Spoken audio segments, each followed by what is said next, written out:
Today, I wanted to tell a story about the time that my mother was able to help me from the grave.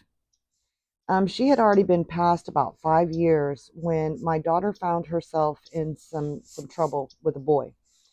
And so this story is going to be about that whole experience that we had. If you're new here, my name is Tiffany, and this is my new YouTube channel called Growing Up Shaman, where I tell true stories about non ordinary reality from the perspective of a shaman. So this story happened back in July of 2017. Excuse me. And my daughter had been going through a breakup with this boy while she was in college. And the boy did not take it well. And he decided he was going to start harassing not only my daughter, but her friends, and then even moved on to her parents. And this boy was just doing the most. He was contacting my work, he was contacting her father's work, and he was setting up meetings. Yes, meetings with like the ER director and the head of security at my work. But, anyways, that's besides the point. The point is, I was under a lot of stress during this time. I was trying to protect my daughter, and at the same time, I was also trying to get the target off of her back and onto me because I felt like I could deal with it a lot better than she could. And so, what ended up happening was there were so many threats going on from so many different angles that I was just like at the height of my stress. And I remember one night I was talking to my boyfriend. I was in a long distance relationship at the time.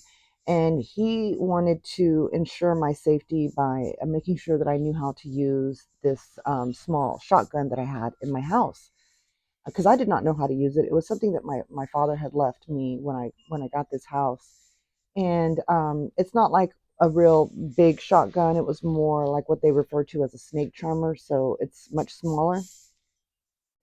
Anyways, I still did not know how to use it, and my boyfriend did, and he made sure that I was able to feel comfortable enough with this gun that I was able to load it and take the safety off and shoot it in the dark. And so I was all night practicing how to use this gun. In fact, I had I had a shotgun shell at the edge of my dresser right by my bed in case I needed to grab something in the dark. I knew exactly where it was, and I could go through the whole process of using the gun if I needed to. You know, God forbid I would need to, but it was just something that made him feel safe knowing that I knew how to use this if I needed to. So I ended up going to bed that night knowing that I put that shotgun shell at the dresser, kind of at the foot of my bed, and then in the middle of the night, the weirdest thing happened. I heard the sound of my purse falling off of this bar stool type of chair that was in my dining room. I heard it fall off of that bar stool and land on the ground, and then everything just spilled out of it. And as soon as I heard that, I heard and saw my dog run out of the living room where she had been sleeping, and she ran through my room into my bathroom and was trying to fit her 80-pound butt behind my toilet. This thing, just terrified her. And I remember waking up and just kind of giggling, thinking to myself, "Oh, that's funny. My dog probably just like kicked her leg in her sleep and hit the bar stool and knocked my purse off of the bar stool." Right? I was just my mind was trying to come up with a practical explanation for what I had just heard and seen. And so I'm laying in bed just trying to go back to sleep, and then I started thinking more about what I had just heard, and it dawned on me. I was like, wait a minute, that sounded like it slid off of a shorter chair, like the chair that's over by the door. But it was loud enough that it sounded like it was falling off the bar stool. So I was confused because the bar stool was much closer to my bedroom door. And so I decided to get up and investigate to see which chair that my purse had fallen off of.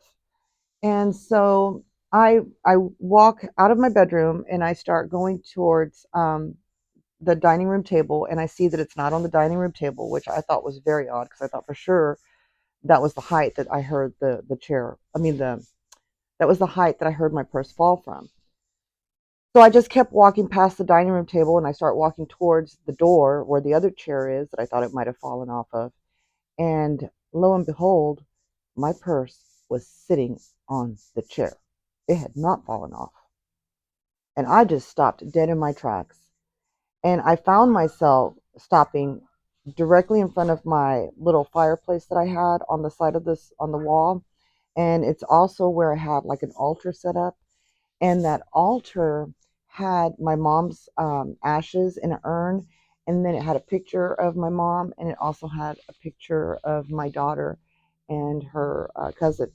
So it was just an old picture that I had there, and on top of the urn was a tree of life, and it was made out of like brass or something, and like every single leaf moved on that tree. It was a really cool little tree that I've had on my altar for many years.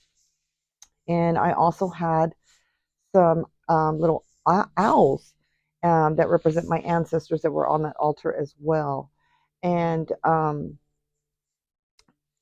what I did not notice until the next day was that that shotgun shell that I had placed on my dresser in my bedroom was now suddenly right in front of my mom's ashes, in between the picture of her and my daughter and her ashes. And I was shocked. I immediately just like, I was scared. I was very scared. And when I saw that that shotgun shell had been moved, I immediately thought to myself, um, oh my God, violence, you know? And Spirit just shut that down immediately and said, no, protection. And I got the vibe immediately that she had my back, that my mom had my back, and that there was no need to worry, that there was no need for that shotgun shell. There was no need for violence. There was no need for a gun. And she was basically just taking that shotgun shell away from me and saying, no, I've got your back. Don't you worry about that.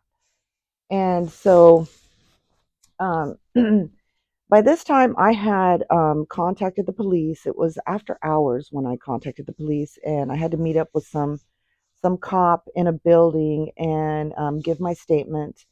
And then he said that a detective would be in touch with me at a later date. So the next time I went to work, I was at work, and suddenly this guy that I had known for years, probably 5 or 6 years, he used to be a cop at that used to hang out in our ER, and so we would just chit chat during downtime and whatnot. And I hadn't seen him in years. And the reason I hadn't seen him in years was because he had been promoted to a detective, and he was the detective that had been assigned to my case. And so he's the one that shows up in my lab. And I was like, oh my goodness, what are you doing here? And he goes, well, I'm here to help you. Apparently, someone's been harassing you. What's going on? And I was like, oh my God, you're my detective. That is so awesome. And then I basically told him the story about what was going on with my daughter, and how she had been harassed to the point where he was harassing me and her father and her friends. And so he asked for some evidence and whatnot, and I was able to provide him with lots of evidence. And um, anyways, he ended up being the one to take care of me in the case. And he said that he was going to have a conversation with the kid because he was like 20 years old, and that not to worry, that he would take care of it. And so we're chit chatting and whatnot. And he was like, guess what? I got a new tattoo. And I was like, oh, really? What is it of? And he was like, I'll show you because it's really detailed. And so he sent me a picture of his back. And I was amazed when I saw the picture of his back. It had a big, huge tree, and it had owls on it, which is exactly what I saw when my mom had moved the shell case. It, I'll show you a picture of it, and you can see it at the end of this video. But I was just like so amazed that my mom would show up for me in such a powerful way, you know, to the point where the image she showed me showed up on the back of this detective that was there to help me. I was just amazed, absolutely amazed. And he did end up having a conversation with that kid, and that kid was super cocky, acting like he could do whatever he was doing because his father was a lawyer or some shit. And my detective friend was like, oh, well, if he truly was a lawyer, he would tell you not to be admitting to everything that you just admitted to. And after that, we never heard another peep from that kid. Not me, not her father, not my daughter. At least that's what she tells me. And yeah, so no more problems from that kid. But I just thought that was a really cool experience where my mom really showed up for me in so many ways. And I'm forever grateful for that. Anyways, I hope you enjoyed this story. If you did, don't forget to give the video a like and subscribe if you haven't already, and hit that notification bell if you want to get notified every time I post a new video. And I will see you on the next one. Talk to you later.